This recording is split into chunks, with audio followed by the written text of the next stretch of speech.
Du moment. Poursuite judiciaire contre Joseph Kabila. J'ai suivi l'incompétent ministre de la Justice, Constant Moutamba, en train de dire qu'ils ont introduit un réquisitoire au niveau du Sénat pour obtenir l'autorisation de poursuites et la levée des immunités de Joseph Kabila. Et il ajoute encore que les faits pour lesquels Joseph Kabila est poursuivi n'ont pas été commis pendant qu'il était en fonction en tant que président de la République, mais ces faits ont été commis pendant qu'il est sénateur à vie.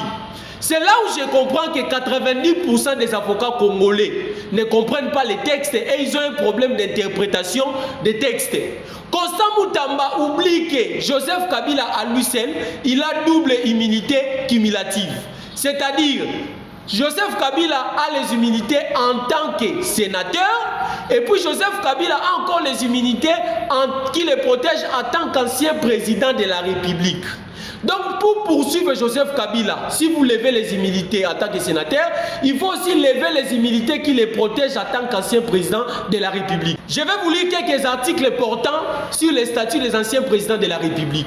Article 7. Tout ancien président de la République élu jouit de l'immunité de poursuites pénales pour les actes posés dans l'exercice de ses fonctions. Article 8.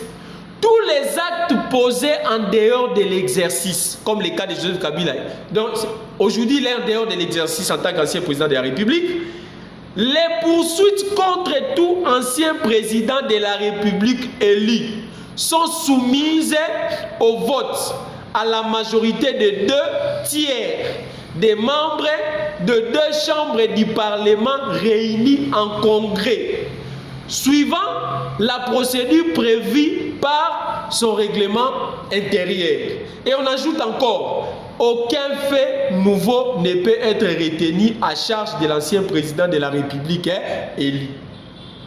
C'est-à-dire que pour poursuivre Joseph Kabila, en dehors de lever des immunités au niveau du Sénat, il faut réunir les 2 chambres. Réunir les 2 chambres. Ce sont eux qui vont maintenant lever les immunités de Joseph Kabila à travers le Congrès. Pour la immunité qui les protège en tant qu'ancien président de la République. Ne vont poursuivre. C'est là où je comprends que Constant Moutamba, excusez-moi pour le terme, il n'est pas vraiment intelligent. S'il vous plaît, Constant Moutamba n'est pas vraiment intelligent. Et c'est pourquoi vous allez comprendre que Moutamba, depuis qu'il est devenu ministre de la Justice, il a fait plus de déclarations que de réalisations.